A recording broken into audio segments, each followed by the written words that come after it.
এই হচ্ছে মায়ের মন্দির, মায়ের বাড়ি, মা শারদার বাড়ি। এখানে লেখা রয়েছে।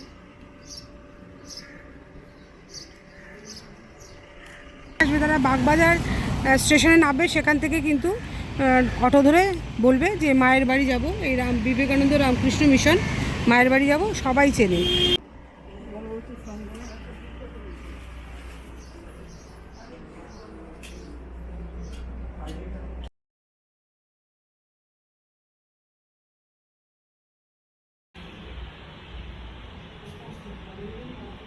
8 তারিখ থেকে কিন্তু মায়ের ভোগ প্রসাদ বন্ধ আছে।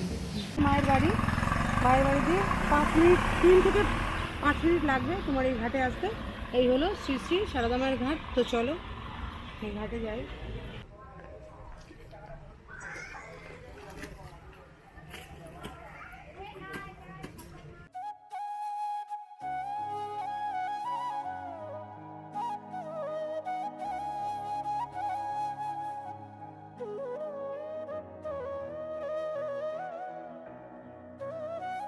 হ্যালো গাইস, আমি Kanika Koyal, welcome back to my channel Kanika Koyal blog. বন্ধুরা, আজকে আমি চলে এসেছি আমাদের বাগবাজারে, উত্তর কলকাতার বাগবাজারে মা শারদার বাড়িতে। যেই বাড়িটা কিন্তু আমাদের স্বামী বিবেকানন্দ মা শারদা দেবীকে করে দিয়ে গিয়েছেন। যে বাড়িতে মা শারদা 11 বছর বাস করেছিলেন, সেই বাড়িতে আজকে আমি চলে এসেছি।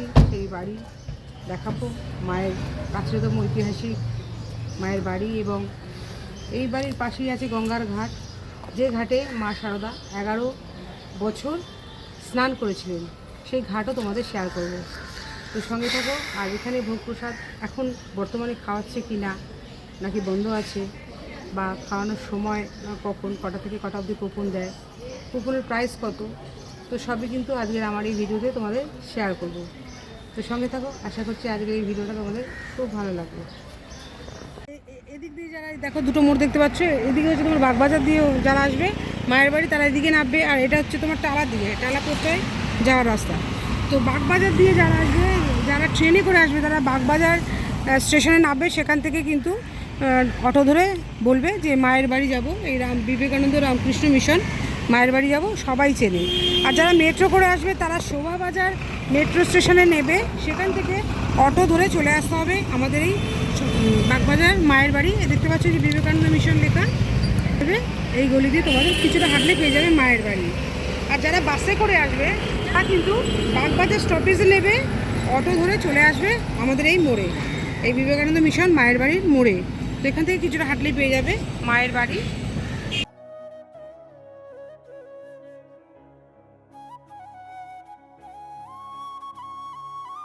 এই হচ্ছে মায়ের মন্দির, মায়ের বাড়ি, মা শারদার বাড়ি। এখানে লেখা রয়েছে।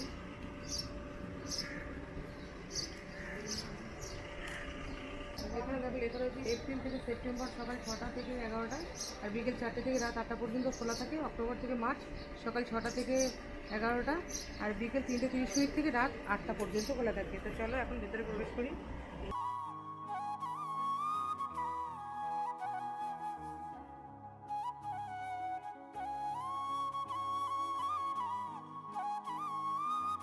বন্ধুরা, মায়ের বাড়ি কিন্তু দোতলা। তো আমরা এখন নিচতলায় প্রবেশ করেছি। তো এখানে কিন্তু সবাই জুতো রাখে, ভক্তরা।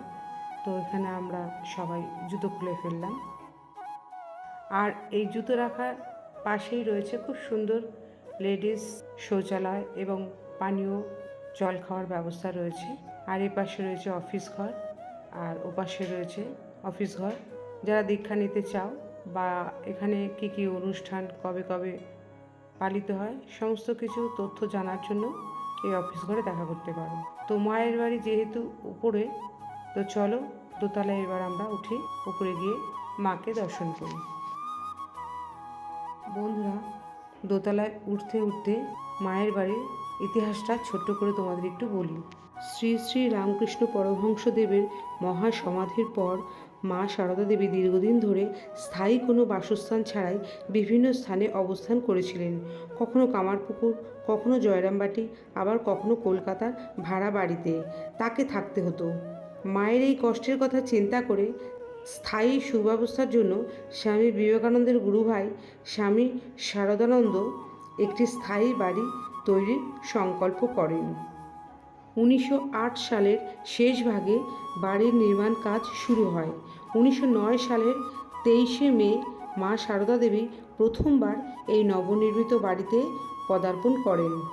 এই বাড়িটি কেবল মায়ের বাসস্থানই ছিল না, এখান থেকে স্বামী ত্রিগুণাতীতানন্দ ও পরবর্তীতে স্বামী শারদানন্দের তত্ত্বাবধানে রামকৃষ্ণ মিশনের একমাত্র বাংলা মুখপত্র উদ্বোধন পত্রিকা প্রকাশিত হতো।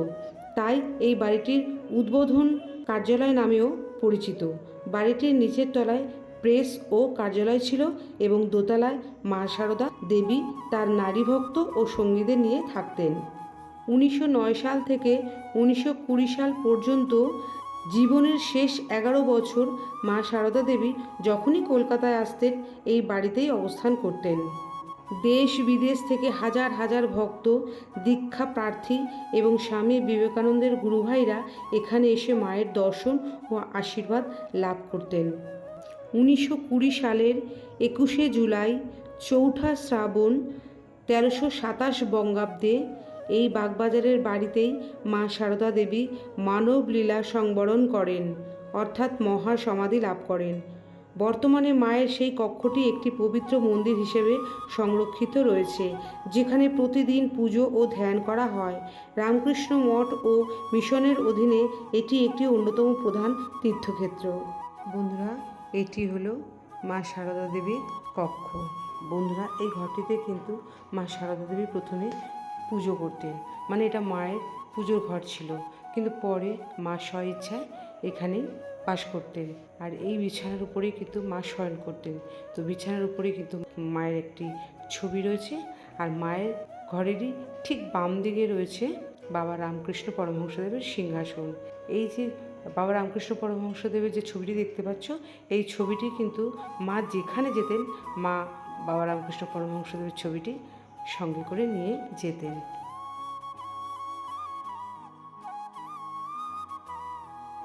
বন্ধুরা, মায়ের কক্ষের পাশেই ছিল স্বামী শারদানন্দজির কক্ষ। স্বামী শারদানন্দ নিজেকে মায়ের দারোয়ান বা রক্ষক মনে করতেন এবং মায়ের সেবায় নিজেকে উৎসর্গ করেছিলেন।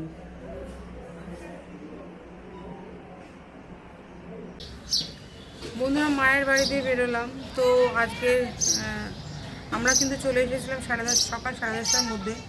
তো এখানে বড় করে লেখা আছে, তোমাদের দেখালাম যে 8 তারিখ থেকে এখানে কিন্তু মায়ের ভোগ প্রসাদ পাওয়া যাচ্ছে না, আর কবে খুলবে তারও ঠিক নেই, তাই তো। কারণ গ্যাসের দাম বেড়েছে বা গ্যাস পাওয়া যাচ্ছে না, এই যে আমাদের এখন চলছে যে সমস্যাটা, যার জন্য কিন্তু এখন মায়ের বাড়িতে আসতে পারবে, ঘুরতে পারবে, দেখতে পারবে, মাকে দর্শন করতে পারবে, কিন্তু মায়ের ভোগ প্রসাদ পাবে না। তো কবে থেকে পাবো সেটা এখানে আসলেই জানতে পারবে। তো এখনও আপাততভাবে জানানো যায়নি। 8 তারিখ থেকে কিন্তু মায়ের ভোগ প্রসাদ বন্ধ আছে। তো চলো, এখন আমি তোমাদের মায়ের বাড়ি দেখালাম, মাকে দর্শন করালাম। এবার যাব মা যে গঙ্গার ঘাটে 11 বছর স্নান করেছিলেন, চলো সেই ঘাট তোমাদের দর্শন করা। বন্ধুরা, এই দিকে কিন্তু মায়ের বাড়ি।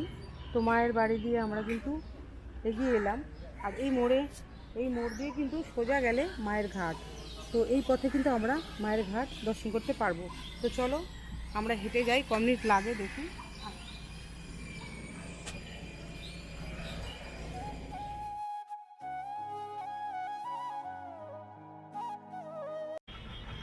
বন্ধুরা, এখানে দেখো লেখা রয়েছে শ্রী শ্রী সারদা মায়ের ঘাট। মানে এদিকে হচ্ছে মায়ের বাড়ি দিয়ে 5 মিনিট, 3 থেকে 5 মিনিট লাগবে তোমার এই ঘাটে আসতে। এই হলো শ্রী শ্রী সারদা মায়ের ঘাট। তো চলো এই ঘাটে যাই। বন্ধুরা, এবার তোমাদের বলি মায়ের ঘাটের কিছুটা ইতিহাস। উত্তর কলকাতার গঙ্গা তীরের বাগবাজার ঘাট মা আজ মূলত মা সারদা দেবী ঘাট বা মায়ের ঘাট নামে পরিচিত। রামকৃষ্ণ মিশন এবং সনাতন ধর্মাবলম্বীদের কাছে অত্যন্ত পবিত্র একটি ঐতিহাসিক স্থান। 19বিংশ শতাব্দীর শুরুতে মা সারদা দেবী যখনই কলকাতায় আসতেন, তখন বাগবাজারের এই ঘাটের কাছেই মায়ের বাড়িতে বসবাস করতেন। প্রতিদিন ভোরবেলা তিনি এই ঘাটে এসে গঙ্গা স্নান করতেন। তার জীবনের বহু স্মৃতি, তপ, জপ এবং ভক্তদের দীক্ষা দেওয়ার ঘটনা এই ঘাটের চারপাশের পরিবেশের সাথে জড়িয়ে রয়েছে। 1920 সালের 21শে জুলাই মা সারদা দেবী পরলোক গমন করেন। এর পরদিন 22শে জুলাই এই বাগবাজার ঘাটেই তার পবিত্র নশ্বর দেহের অন্তিম সংস্কার অর্থাৎ দাহ কার্য সম্পন্ন হয়ে থাকে। পরবর্তীকালে ঠিক যে স্থানটিতে তার দাহকার্য হয়েছিল সেখানে এই রামকৃষ্ণ মঠ ও মিশনের পক্ষ থেকে একটি শ্বেত পাথরের সুন্দর স্মৃতি মন্দির বা বেদি স্থাপন করা হয়। প্রতি বছর দেশ বিদেশ থেকে লক্ষ লক্ষ রামকৃষ্ণ অনুগামী ও পর্যটক এই ঘাটে আসেন মায়ের স্মৃতিধন্য স্থানটি দর্শন করতে। মা সারদা দেবীর পুণ্য স্মৃতিকে চিরস্মরণীয় করে রাখতে এই ঘাটটির আনুষ্ঠানিক নামকরণ করা হয় মা সারদা দেবী ঘাট। শান্ত ও স্নিগ্ধ পরিবেশের কারণে বর্তমানে এটি কলকাতার অন্যতম প্রধান একটি আধ্যাত্মিক ও দর্শনীয় স্থান এবং সেখানে মা সারদা দেবীর একটি প্রতিকৃতি ও তার বাণী খোদাই করা আছে। আজও দেশ বিদেশ থেকে বহু ভক্ত এবং পর্যটক বাগবাজারের উদ্বোধন কার্যালয় দর্শনে এলে এই ঘাটে এসে কিছুক্ষণ সময় কাটান এবং মায়ের স্মৃতি স্মরণ করেন। গঙ্গার শান্ত পরিবেশ এবং আধ্যাত্মিক আবহ এই ঘাটটিকে কলকাতার বুকে এক টুকরো শান্তির নীড় করে তুলেছে।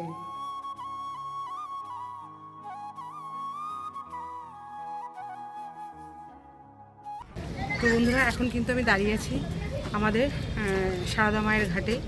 সারদা মায়ের মন্দির থেকে এখন কিন্তু আমরা চলে এসেছি সারদা মায়ের ঘাটে। এই ঘাটে কিন্তু মা টানা 11 বছর কিন্তু স্নান করেছিলেন।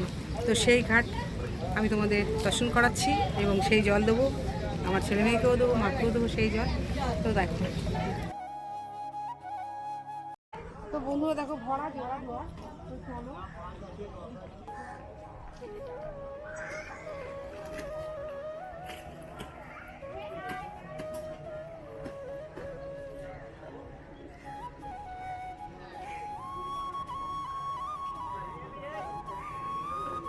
আজকের আমি তোমাদের এই বাগবাজারে আমাদের প্রাচীনতম সারদা মায়ের বাড়ি দর্শন করালাম এবং মা যে ঘাটে টানা 11 বছর স্নান করেছিলেন সেই ঘাটও তোমাদের দর্শন করালাম। শুধু আমি তোমাদের ভোগটা আমি গ্রহণ করতে পারলাম না এবং তোমাদের দেখাতে পারলাম না কী কী ভোগ দেয়। তবে এই ভোগ দেওয়া কিন্তু বন্ধ আছে। গত 8ই মার্চ থেকে কিন্তু এখানে মায়ের বাড়িতে ভোগ প্রসাদের বন্ধ আছে ব্যবস্থা। কেন বলো তো, সেটা লেখা রয়েছে, কষ্ট করে তোমরা দেখে নিও। তবুও আমি বলছি, এখানে কিন্তু গ্যাসের খুব প্রবলেম দেখা দিচ্ছে। আমরা সবাই জানি কিন্তু এখন গ্যাসের দাম বেড়েছে, গ্যাস পাওয়া যাচ্ছে না, যার জন্য কিন্তু এখন মায়ের বাড়ির ভোগ প্রসাদের ব্যবস্থাটা বন্ধ আছে। তো আশা করছি খুব তাড়াতাড়ি খুলে যাবে। তো ভক্তরা প্রসাদ পাবে। তো খুব খারাপ লাগলো, মানে সব কিছু ভালো লাগলো, শুধু মায়ের বাড়িতে এসে মায়ের ভোগ পেলাম না, প্রসাদ পেলাম না, এটাই খারাপ লাগলো। তো যাই হোক, করা নিয়ে মেনে নিতে হবে। তো আজকের ভিডিও যদি তোমাদের ভালো লাগে তাহলে কিন্তু অবশ্যই লাইক করে দিও, কমেন্টে জানিও, আর প্রচুর শেয়ার করো। আর নতুন বন্ধুরা যারা এখন আমাকে সাবস্ক্রাইব করেন তারা প্লিজ আমার চ্যানেলকে সাবস্ক্রাইব করে পাশের বেল আইকনটা অন করে আমার পাশে থেকো। তো আজকের মতো বিদায় নিচ্ছি। অন্য কোনো ব্লগের সাথে সবাই ভালো থাকে। অনেক টাটা।